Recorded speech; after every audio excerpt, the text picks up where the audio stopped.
오늘 함께 이렇게 말씀 듣게 되어 너무나 감사합니다. 하나님의 은혜가 우리 모두에 넘치길 바랍니다. 이 아침에 우리는 예수님과 바리새인 사이에 오갔던 매우 험악한 말을 마태복음의 흐름에서 한번 살펴보도록 하겠습니다. 예수님과 종교 지도자들 사이에 긴장감이 고조되고 있는 상황입니다. 이 갈등의 중심에는 안식일 논쟁이 있었습니다. 그래서 12장을 보면 있잖아요. 안식일에 제자들이 밀 이삭을 잘라먹는 그런 일이 발생합니다. 바리새인들은 이 제자들의 행동이 안식일과 관련된 모세의 율법을 잘라먹는 범법이라고 이렇게 예수님께 고발하죠. 바로잡아 달라고 말하는 것이죠. 그러나 예수님은 과거 다윗이 제사장만 먹는 그 진설병을 먹은 사건을 가져와서 그들의 요청을 거절합니다. 바리새인의 입장에서 보면 지금 예수님의 말은 굉장히 논점을 흐리게 만드는 역사 논쟁을 가지고 들어온 것이죠. 그런 덫이었어요. 그렇죠? 그래서 거기에 그들은 이제 말하지 못하고 돌아섰다가 이번에는 자신들이 아주 잘 짜온 그런 덫을 예수님 앞에 놓게 됩니다. 안식일 날 예수님의 동선을 미리 알고 회당에 손마른 병자를 딱 두고 이제 그들이 질문합니다. 안식일에 병을 고치는 것이 옳으니까? 라고 질문을 해요. 예수님은 이 손마른 자를 고치십니다. 그리고 계속해서 귀신 들려 눈물고 말 못하는 사람도 이제 그들에게 사람들이 데리고 오매 예수님께서 그 사람 또한 고치는 사건이 이 안식일에 벌어지게 됩니다. 그러자 무리는 크게 두 부류로 이제 나뉘게 됩니다. 한 무리는 다 놀라 이르되 이는 다윗의 자손이 아니냐라고 이렇게 말하는 이들이 있고요. 그리고 또한 바리새인들은 이렇게 말합니다. 이가 귀신의 왕 바알세불을 힘입지 않고는 귀신을 쫓아내지 못하느니라 라고 이 악한 말을 그들이 내뱉게 됩니다. 지난주일 말씀을 한번 떠올려서 한번 이 바리새인들의 이 말을 여러분 한번 평가해 보면 좋겠습니다. 하나님의 형상대로 만들어진 사람은 온 세상을 말씀으로 창조하신 하나님처럼 말로 피조물과 사람들의 자아상을 그들의 정체성을 이렇게 만들어준다. 그런 권세가 우리의 말에게 있다라는 것을 함께 들었습니다. 그런데 이 상황을 한번 보십시오. 말씀이 육신이 되어서 이 땅에 오셔서 오직 하나님 아버지의 말씀대로 사신 예수님, 그리고 안식일의 주인이시고 율법을 제정하신 예수님이 병으로 고통받는 자들, 그리고 마귀의 말에 속아 정체성을 잃어버린 사람들의 원래의 모습, 원래의 자아를 지금 회복시키는 사건이잖아요. 그렇죠? 그 병고침과 귀신을 쫓아내는 사건은 그런 사건인데 바리새인들이 그 예수님의 정체성을 귀신이라고 말하는 거예요. 그들의 말로 예수님을 인정하는 것이 아니라 귀신이라고 도리어 말하는 것이죠. 우리의 위치에서 이 바리새인들은 너무나 악하죠. 어떻게 이렇게 악할 수 있지? 악한 말을 내뱉을 수 있지? 라는 생각을 하게 됩니다. 이런 놀라운 기적을 보고도 도대체 어떻게 이렇게 믿지 않을 수 있을까라는 게 우리의 질문이죠. 그런데 여기에서 왜 바리새인들은 이 놀라운 기적을 보면서 전혀 다른 이런 결론에 도달한 것일까를 한번 생각해 봐야 됩니다. 그리고 이것이 바리새인들이 마음에 쌓은 악과 관련되어 있다는 걸 주목할 필요가 있어요. 오늘 말씀의 내용이죠. 도대체 무슨 악을 마음에 쌓아놨길래 바리새인들은 이 말을 하게 되는가? 이것과 관련된 질문이기도 합니다. 역사가 요세푸스에 의하면 바리새파는 예수님 당시에 약 6,000명 정도가 있었다라고 이렇게 말합니다. 그들의 기호는 바벨론 포로기 혹은 중간기라고 부르는, 즉 말라기서 이후에 거대한 침묵의 역사가 길게 주어지는데 그 시기에 바리새파가 이제 시작되었다라고 말하죠. 그러니까 이 시기는 한마디로 말하면 이스라엘의 역사에서 가장 어두웠던 그런 시기라고 또한 말할 수 있을 것입니다. 그들은 근데 그때 토라를 이제 새롭게 해석하고 일상생활에 하나님의 말씀이 그대로 적용되는 삶을 살기 위한 어떤 의미에서 종교 개혁가들이었습니다. 그 당시에 유대교를 새롭게 하고자 하는 영적인 운동이었어요. 그들은 일주일에 이틀씩 금식하고 매일 기도에 힘썼습니다. 그들은 믿음의 선조들의 율법 해석 정통을 막 모아서, 그러니까 뭐냐면 역사를 다 추적해서 이 말씀을 바르게 지키려고 역사 신학에 능통하였어요. 그래서 그들은 그 능통하게 그 역사의 율법 해석 전통을 모아서 그것들을 지키는 데 최선을 다했습니다. 매우 긍정적이죠. 그렇죠? 경건한 아내와 결혼했고 검소하고 진수성찬을 경멸하던 그런 때가 있었습니다. 그런 그들이 지금 지면이라는 2차원에 기록된 모세의 율법을 삶으로 이렇게 살아내려고 하는 열심, 즉 자신의 3D의 삶으로 자신의 인생으로 그 삶을 살아내려고 했던 그 모든 노력들은 존경받을 만한 가치가 있습니다. 그렇지 않습니까? 참으로 당시에도 지금도 바리새인과 같은 사람들은 사실상 형태적으로 본다면 사람들의 존경을 받고 있죠. 그리고 인정받을 만한 사람들입니다. 그런데 그들이 가진, 특별히 예수님 앞에 섰을 때 그들이 가진 가장 큰 위험은 뭐냐면 바로 그 행위였습니다. 요한복음 6장에 예수님께 찾아온 한 무리가 이렇게 질문합니다. 그들이 묻되 우리가 어떻게 해야 하나님의 일을 하오리이까? 예수께서 대답하여 이르시되 하나님께서 보내신 일을 믿는 것이 하나님의 일이니라. 지금 무리는 우리가 무엇을 하여야 하나님을 기쁘시게 할 수 있을까라고 이렇게 질문하는 것이죠. 또 누가복음 18장에 보면 비슷한 대화가 나옵니다. 어떤 관리가 예수님께 와서 묻습니다. 선한 선생님이여, 내가 무엇을 하여야 영생을 얻으리까? 라고 묻습니다. 이들은 모두 바리새파 전통에 매우 충실했던 사람들로 보입니다. 그런데 말씀이 육신이 되어 오신 예수님은 근본적으로 이것을 뒤집어 버립니다. 하나님의 나라는 행위에 관한 것이 아니라 믿음에 관한 것이다라고 바꿔버리는 것이죠. 이 지점이에요. 바리새인의 입장에서 보면 예수님은 지금 게임의 룰을 완전히 바꿔버리는 것입니다. 이 게임의 룰이라는 건 단순히 한번 10분 안에 끝나는, 아니면 10초 안에 끝나는 게임의 룰이 아닙니다. 자신의 온 인생을 걸고 다 던지고 나아가는 그 룰을 바꿔버리는 것이죠. 제가 어렸을 때, 여러분이 믿거나 말거나 제가 굉장히 달리기가 빨랐는데, 그런 저로서는 선착순 벌칙이 굉장히 짜증났습니다. 굉장히 자주 저희한테는 불공평한 그런 벌칙이었어요. 선생님이 저쪽 골대 찍고 와! 그러잖아요. 그러면 호루라기를 딱 부르면 뛰어가죠. 저는 진짜로 항상 거의 1등이었어요. 믿거나 말거나. 근데 내가 딱 찍고 딱 돌아서는 순간에 있잖아요. 아주 약삭빠른 놈들이 딱 그 자리에서 다시 돌아서 뛰기 시작하는 거예요. 그렇게 되면 복잡해져요. 문제는 뭐냐면 선생님이 또 그것을 제대로 안 잡아주면 정말 짜증이 나요. 왜냐하면 나는 1등으로 달리다가 순식간에 꼴찌가 되는 것 같은 느낌이 드니까. 공정하지 못함에 대한 분노가 치밀어 오르는 것이죠. 열심히 정직하게 빨리 뛴 놈만 바보가 되는 게 굉장히 싫은 것이죠. 정확하게 바리새인이 예수님께 가진 마음이 그것입니다. 그 느낌을 느끼는 거예요. 그들은 모세의 율법을 행위로 지키는 종교라는 그 게임 룰을 굉장히 정직하게 최선을 다해서 그들은 그걸 지켜왔습니다. 그런데 그들이 보기에 예수라는 듣보잡이 와서 게임의 룰을 바꾸는 가르침을 주고 있고 그의 영향력이 확대되고 있는 것이죠. 이러다가 큰일 나게 생겨 있는 것이죠. 세리와 창녀와 함께 음식을 먹고 그들에게도 하나님 나라가 가까이 왔다고, 심지어 세리에게 하나님 나라가 여기에 와 있다고 이렇게 말합니다. 행위가 아니라 회개와 예수님을 믿는 믿음이 다른 기준이라고, 회개하라 천국이 가까이 왔느니라 라는 말을 선포하면서 모든 것을 뒤집어 버리는 것이죠. 하나님의 나라는 행위가 아닌 믿음과 관련된다고 이렇게 말하는 것입니다. 예수님이 사실상 자신을 안식일의 주인이라고 말하는 순간 바로 이 엄청난 일이 벌어지기 시작하는 거죠. 자신이 안식일의 주인이라고 말하는 거예요. 그러니 속이 뒤집어지지 않겠습니까? 지면이라는 2차원에 기록된 모세의 율법에서 가장 앞서 있던 이들이 말씀이 육신이 되어 오신 예수님 앞에서 사실상 가장 나중된 자가 되어버리니까 얼마나 당혹스럽겠어요. 모세의 율법을 향한 자신들의 우월한 행위가 율법을 이루신 예수님의 공로를 믿지 못하는 가장 큰 장애물이 되는 것이죠. 여러분, 나의 행위가, 나의 진실된 행위가 진리를 따르는 예수님의 행위를 거절하게 되는 것이죠. 가장 큰 장애물이 됐어요. 안식일 규정에 갇혀 병들고 귀신 들린 자들에게 안식을 주시는 안식일의 주인을 거부하는 것이죠. 그런 그들의 마음, 그들의 세계관으로 볼 때 예수님의 그래서 놀라운 기적은 뭐냐면 바알세불의 힘으로 하는 것이다라는 해석밖에 안 나오는 거예요. 저건 귀신이 하는 짓이야 라고 할 정도로 악한 말이 나오기 시작하는 거죠.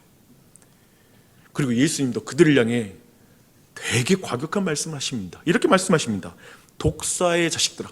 뭐 우리말로 좋게 말하니까, 우리말로는 이제 개 자식들아 라고 말하잖아요.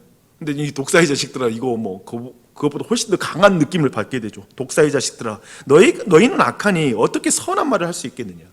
이는 마음에 가득한 것을 입으로 말함이라. 저는 살짝 이 대화를 약간 뒤로 물러서서 한번 지금 예수님과 바리새인들을 여러분이 뒤에서 물러나서 볼 필요가 있습니다. 바리새인은 예수님이 선한 일을 하는데 마귀라고 말을 해요. 굉장한 독설이죠. 어떻게 이런 말을 해? 생각해보면 병 고쳐주는 게 뭔 잘못이고, 생각해보면 귀신 들린 자를 고치는 게 무슨 잘못이에요. 근데 왜 마귀의 정말 그 바알세불의 힘을 입었다라고 말할 필요가 없잖아요. 또 한편에 예수님은 역사상 가장 성경을 부지런하게 지키려고 노력했던 바리새인들에게 독사의 자식이라고 말하고 있습니다. 왜 그런가? 지금 무슨 일이 벌어지고 있는 것인가? 그래서 예수님은 사실상 너무나 선명하게 모든 종교에서 찾을 수 없는 가장 독특한 메시지를 우리 모두에게 전하고 있는 것이죠. 도대체 이런 대화를 할 이유가 없는데 도대체 무슨 악이 있어요? 바리새인들에게 악이. 근데 그 악이 뭔가 있을 때도 이 대화 가운데 선명하게 말하는 거예요. 하나님의 나라는 행위에 관한 것이 아니라 믿음에 관한 것이다. 예수님의 정체성을 부정하고 자신의 행위로 정체성을 만들려고 하는 그것이 악이다. 그게 최악이다. 예수님이 아니라, 말씀이신 예수님이 아니라 내 행위로 나의 정체성을 결정하려는 것이 악이다. 선명한 메시지인 거예요. 그게 바리새인들이 마음에 쌓은 악이죠. 그것이 스스로를 독사의 자식으로 규정하는 것입니다. 곧 하나님의 말씀을 믿음이 아닌 자신의 행위로 구원에 이르라고 했던 뱀의 말을 따르는 것이죠. 그게 바로 악이죠. 잘 생각해 보십시오. 누가복음 16장에 나오는 젊은 부자 관원을 여러분 생각해 보십시오. 자신을 그 사회에서 가장 앞선 자로 만드는 부가 예수님을 따르는데 가장 큰 장애물이 되어버리는 걸 보게 됩니다. 그가 쌓은 부는 뭘 말하는 거죠? 곧 그가 그 사회에서 얼마나 성실하고 능력이 있는 사람이었는지를 자랑하는 그 상징이 바로 부죠. 최소한 오늘날에도 열심히 살면, 오늘날의 어떤 부유한 어떤 삶을 우리가 본다면 참 열심히 살았다라고 인정해 줄 수 있지 않아요? 물론 다른 방식으로 쌓은 부에 대해서 있긴 하지만 우리는 인정하는 마음이 있듯이 그런 것을 볼 수 있어요. 그는 그것을 무너뜨리고 예수 안에서 새로운 신분을 얻는 것을 주저하죠. 말씀이신 예수님이 자기에게 말한 것으로 자신의 정체성을 형성하는 걸 두려워하죠. 대신 자신의 힘으로 쌓아온 것으로 자신을 규정하려고 하는 것이죠. 이게 악이라고요. 현대를 사는 우리는 어떤가요? 세상의 내러티브를 따라 부지런히 공부해 목적한 대학교에 가고 직장을 얻고 성취를 합니다. 회사를 일군 사업가든 작은 가게의 자영업자든 정말 처절하게 수고해서 자신의 부를 쌓습니다. 그렇게 인생을 갈아넣고 부를 쌓은 이들, 그것이 자신의 인생이 된 이들, 그것이 자신의 자아상이 된 이들에게 야고보서의 이런 말은 어떻게 와닿을까요? 부한 여러분, 부함을 자랑하는 인생관을 내려놓으세요. 부는 풀의 꽃과 같이 지나갑니다. 해가 돋고 뜨거운 바람이 불어 풀을 말리면 꽃이 떨어져 그 모양의 아름다움이 없어지다니 부한 자도 그 행하는 일에 이와 같이 쇠잔할 것입니다. 부한 자도 그 행하는 일에 이와 같이 쇠잔할 것입니다. 라고 말합니다. 어쩌면 이런 말씀은 자신의 인생을 부정하는 말처럼 들릴 거예요. 그러니까 부자가 예수님 믿는 게 어려워요. 예수님 말씀하신 것처럼 낙타가 바늘기에 들어가는 것처럼 어려워요. 왜냐하면 그 정체성, 그 부함이 주는 정체성을 내려놓는 게 어려우니까. 그가 쌓은 행위로 얻은 그 정체성을 버리는 게 어려우니까요. 바리새인처럼 도덕적인 삶, 종교적인 부자들, 그들 또한도 그리고 예수님의 복음을 받아들이는 게 너무 어렵습니다. 자신들이 수고하여 쌓은 행위가 너무 많으니까. 예수님의 그 행위를 받아들여, 그 복음을 받아들여서 어떤 의미에서 저 창녀와 똑같이 하나님의 자녀가 된다라는 그 개념을 못 받아들여요. 자신은 그 도덕적인 삶과 그리고 부지런히 그리고 종교적인 삶을 쌓아왔던 그 수준과 자신이 들여놓은 삶은 그런 창녀들과 세리와는 비교할 수 없으니까 그걸 받아들이는 게 어렵습니다. 여러분, 이것을 우리의 삶으로 옮겨볼까요? 가정에서 부부의 관계는 어떻습니까? 동일하게 행위의 이 메커니즘 그대로 돌아갑니다. 늘 자신이 보기에 5대5로 행하지 않는 배우자가 불평입니다. 내 기준에 볼 때 그게 다툼의 원인이죠. 왜 나는 이만큼 하는데 당신이 이만큼 해? 라는 게 싸움의 논쟁의 내용이 되고, 그걸로 서로를 정말 어떤 의미에서 쥐잡듯이 잡을 수가 있겠죠. 행위가 자신의 정체성이 되는 것이죠. 내가 더 나은 아내야, 내가 더 나은 남편이야 라고, 내가 더 수고하고 있으니까 라는 말로 싸우겠죠. 또한 많은 희생을 한 배우자를 때로는 우리는 인정해요. 당신이 많은 희생을 한 게 맞아요. 그 사람이 더 수고한 걸 알아요. 하지만 상대가 두려워요. 쉽게 말하면 희생을 많이 한 그 사람은 늘 상대를 압도하고 통제하려고 해요. 내가 이렇게 희생했으니 당신은 날 인정해야 돼 라고 말하면서 두려움으로 그 사람을 통제하려고 해요. 그래서 어떤 의미에서 바리새인처럼 부모가 부지런할수록 아이들의 입장에서는 굉장히 숨이 눌릴 수 있어요. 부모가 쥐잡거든 정말 그거 아주 누르니까 가정에 복음의 향기가 들어올 여지가 없는 거예요. 교회 안에서는 어떤가요? 교회에도 바리새인들이 있을 수 있죠. 희생하고 수고하면 무임승차하는 교우가 되게 속상하게 보여요. 왜 저렇게 저 사람 저렇게 교회를 몸만 왔다 갔다 하나? 어떤 교회는 교회를 위해 수고한 오랜 멤버들에 의해서 새로운 멤버들이 전혀 들어갈 틈이 없는 교회가 있다는 말을 들어봤습니다. 아주 전통적인 교회 안에 이제 기존 멤버들이 딱 짜져 있는 거예요. 새로운 사람들이 거기에서 어떤 위치를 차지할 수 없는 그런 교회에 대해서 들어본 적이 있습니다.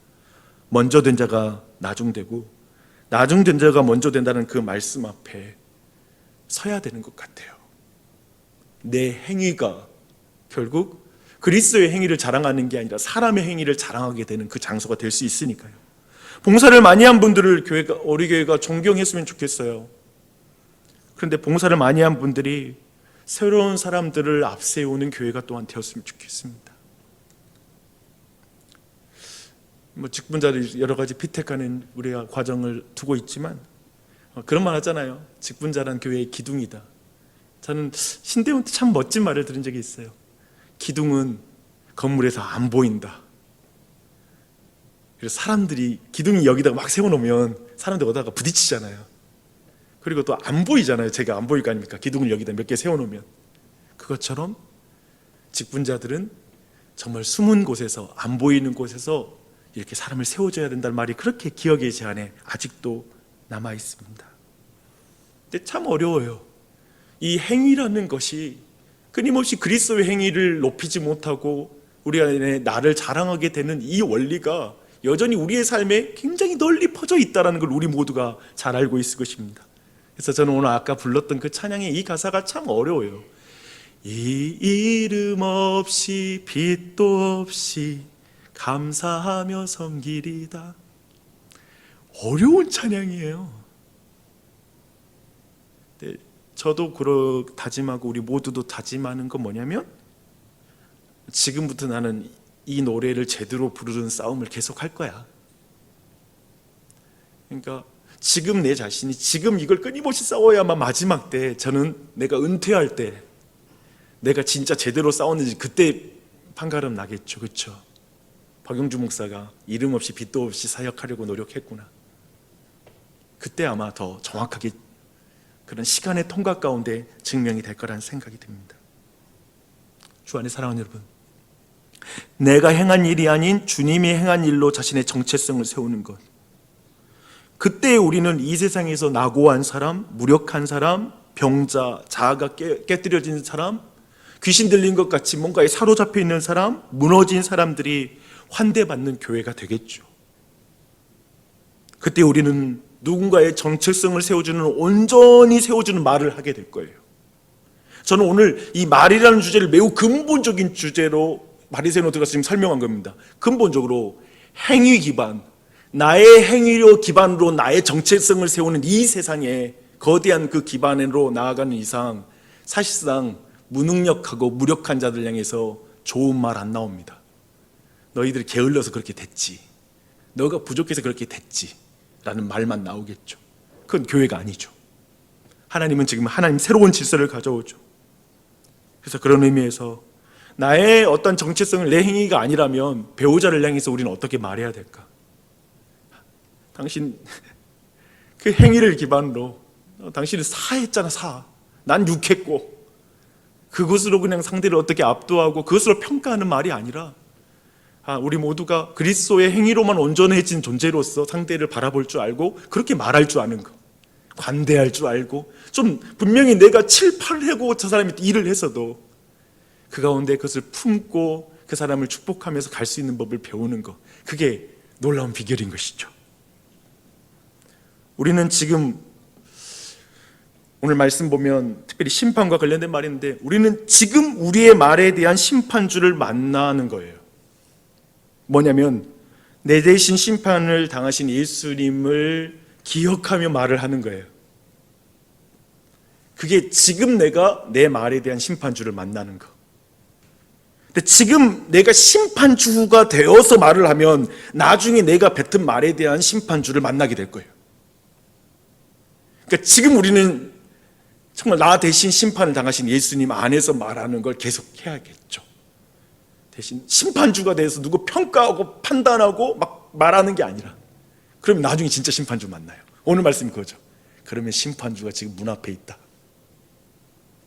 그런 의미에서 우리가 오직 그리스도의 공로 안에서 우리가 말하는 법을 계속 배워가는 우리가 되었으면 좋겠습니다. 그렇게 오늘 아침 기도할 때 다시 한번 그렇게 점검해 보면서 기도하고, 이 한 주도 그리고 오늘 한 날도 그런 부분을 생각하며 묵상하는 우리 모두가 됐으면 좋겠습니다. 기도하겠습니다.